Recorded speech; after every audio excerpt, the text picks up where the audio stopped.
नमस्कार, जुड़ चुके हैं दी अर्थ न्यूज़ के साथ और मैं आपके साथ रोमी केरनी। और जिस तरीके से लगातार जम्मू कश्मीर में बात हो रही है ड्रग्स को लेकर, जी हाँ, लगातार जो है ये बात हो रही है कि किस तरीके से ड्रग्स का जाल जो है जम्मू कश्मीर में फैलता जा रहा है। और अब एक जो नई बात सामने आई है, यानी कि जिस तरीके से अगर बात की जाए narcotic drugs and psychotropic substances जो एक्ट है 1985 इन जम्मू कश्मीर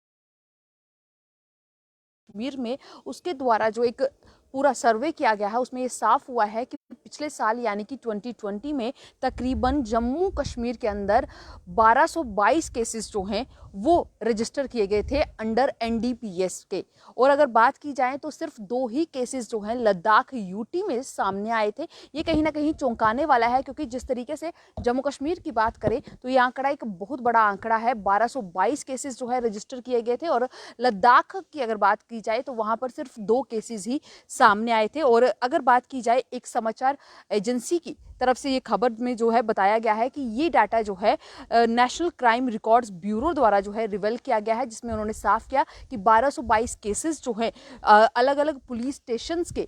अंदर जो है रजिस्टर किए गए थे जम्मू कश्मीर के अंदर। और नारकोटिक्स ड्रग्स और साइकोट्रोपिक सब्सटेंसेस एक्ट अगर 1985 की अगर बात की जाए तो ये इसका काम है रेगुलेट करना प्रोडक्शन, कंजप्शन और transportation of such harmful substances, यानी कि नशा की जितनी भी चीज़ें हैं उन पर रोक लगाने का काम जो है इसका तहत किया जाता है। और जिस तरीके से एनसीआरबी का जो डाटा सामने आया है उसमें से ये साफ हुआ है कि लगातार अगर केसेस की रजिस्ट्रेशन की बात करें तो इसमें जो 1222 केसेस हैं उसमें 289 जो है वो पोजेशन ऑफ ड्रग्स यानी कि पर्सनल यूज़ के लिए जो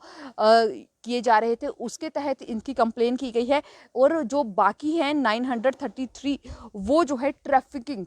के लिए जो है यूज़ किए जा रहे थे। अगर हम बात करें तो ये एक हाईएस्ट नंबर जो है अगर जम्मू कश्मीर के अंदर देखा जाए तो माना जा रहा है। और अगर इन टोटल देखा जाए तो 2206 केसेस जो हैं रजिस्टर किए गए हैं इन 8 यूटीज़ के अंदर, यानी कि अलग अलग 8 यूटीज़ के अंदर टोटल जो केसेस रजिस्टर किए गए हैं वो है 2206। अगर बात की जाए तो जम्मू कश्मीर जो है उसके बाद दूसरे नंबर पर दिल्ली आता है और तीसरे नंबर पर चंडीगढ़ आता है, जहां पर दिल्ली में 748 केसेस रजिस्टर किए गए हैं और चंडीगढ़ में 134 केसेस रजिस्टर किए गए हैं। और ये रिवील करता है कि जिस तरीके से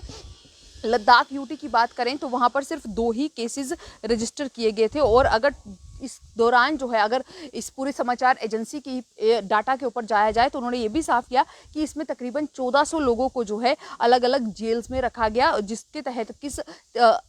एक्ट के तहत रखा गया था, narcotic drugs and psychotropic substances act जो 1985 है उसके तहत जो है 1400 के करीब लोगों को जेलों में भी रखा गया। ये जो डाटा सामने आया है ये चौंकाने वाला है, क्योंकि लगातार अगर बात की जाए तो पाकिस्तान की तरफ से भी यहाँ पर नार्को टूरिज्म जो है उसे बढ़ाने का काम किया जा रहा है। और इस पर जो है लगातार अगर हम बात करें तो कहीं ना कहीं सुरक्षा बल और साथ ही साथ जो नारकोटिक्स डिपार्टमेंट है वो काम करता हुआ नजर आ रहा है। पर जो डाटा रिवील हुआ है पिछले साल का, इसने ये साफ कर दिया है कि जम्मू कश्मीर जो है यहाँ पर लगातार ड्रग्स का जो धंधा है वो फल फूल रहा है और इसके तहत जो है लगातार जो केसेस हैं वो भी रिपोर्ट होते हुए नजर आ रहे हैं। इस अपडेट में बस इतना ही। जुड़े रहें दी अर्थ न्यूज़ के साथ।